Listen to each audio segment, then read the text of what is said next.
My name is James, and I always believed that loyalty was a cornerstone of a marriage.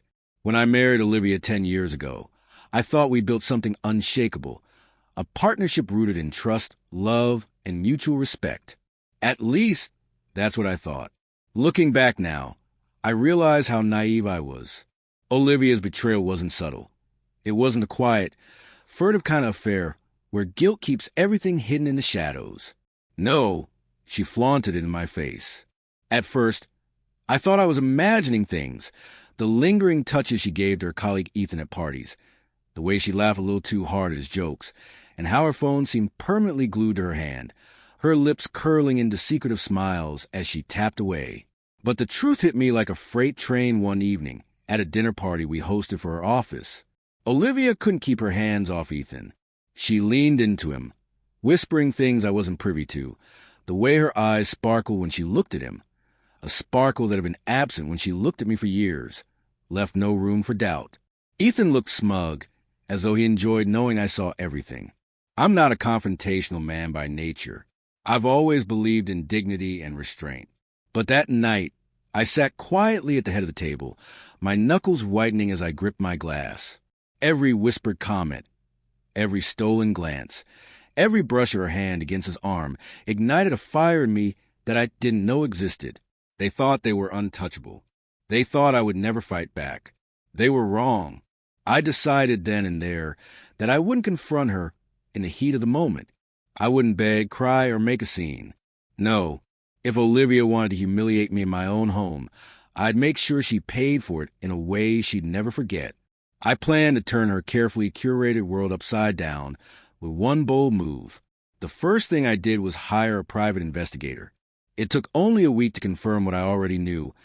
Olivia and Ethan had been seeing each other for months, meeting at upscale hotels, and disturbingly, even in the back seat of my own car. The investigator provided photos, timestamps, and detailed logs. It was damning. While gathering evidence, I kept up appearances. I smiled, kissed her goodnight, and played the dutiful husband while quietly setting my plan in motion. Olivia had always been proud of her image. The perfect wife, the successful career woman, the social butterfly.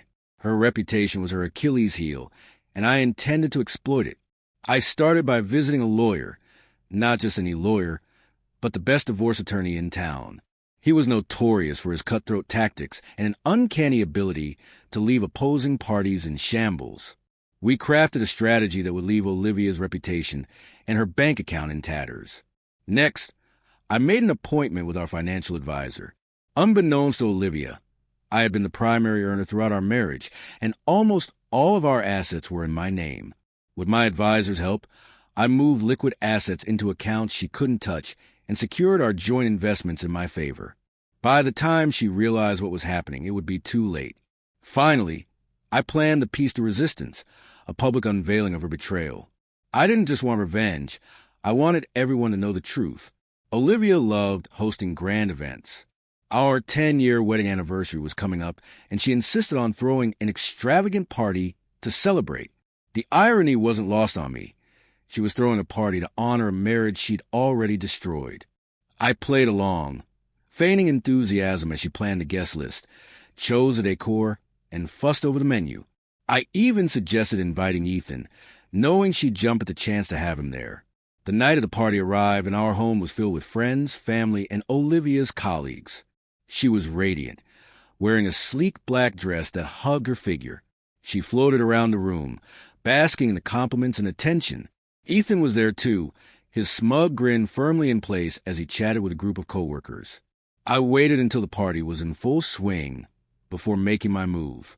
I tapped my glass to get everyone's attention, standing in the center of the room with a microphone in hand.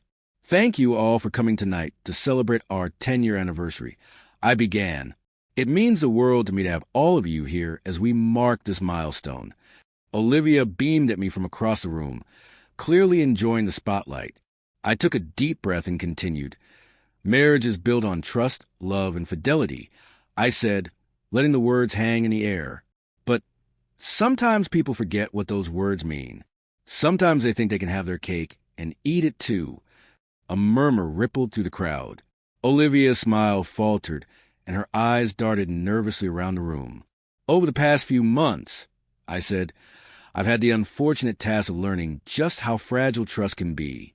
And tonight, I think it's time to set the record straight. I turned to the screen I had set up earlier. With a click of a button, photos and videos appeared. Olivia and Ethan leaving hotels hand in hand, kissing in the backseat of my car. Text message exchanges filled with declarations of love and plans to rid themselves of me. The room fell into stunned silence. Olivia's face turned ashen. Ethan's cocky grin vanished. Gasps and whispers filled the air as the guests absorbed the evidence of their betrayal. "This is the woman I've been married to for 10 years, I said, my voice steady despite the pounding of my heart. And this is the man she chose over her husband. To those of you who thought they could humiliate me, think again." The party ended in chaos. Olivia tried to follow me upstairs, sobbing and begging for forgiveness, but I slammed the door in her face. Ethan, on the other hand, slinked out of the house like a rat abandoning a sinking ship. Over the next few weeks, the fallout was brutal. Olivia's carefully constructed reputation crumbled. Word of her affair spread like wildfire through her social circles and workplace. She was forced to resign from her job to avoid the humiliation of facing her colleagues every day. Our divorce proceedings were swift and merciless. Thanks to the airtight proof and the legal maneuvers I'd made, Olivia walked away with almost nothing. The house, the savings, and the investments all stayed with me. Ethan predictably disappeared from her life as soon as things got tough. He had no interest in being with a woman who no longer had the power and status that had attracted him in the first place. Olivia was left alone, ostracized and broke. It's been a year since that fateful night, and I've rebuilt my life. I sold the house, too many memories, and moved to a new city. I've thrown myself into my career and hobbies, rediscovering the passions I put on hold for my marriage. As for Olivia, I've heard bits and pieces. She's working a mediocre job and living in a small apartment. Her social circle has dwindled, and she's no longer the star of the show. Do I regret what I did? Not for a second. Olivia flaunted her betrayal in my face, thinking I'd be too weak to fight back. She underestimated me. By the time I was done, she had nothing left to flaunt. Revenge may not undo the pain of betrayal, but it has a way of leveling the playing field. And for the first time in years, I feel like I'm standing on solid ground.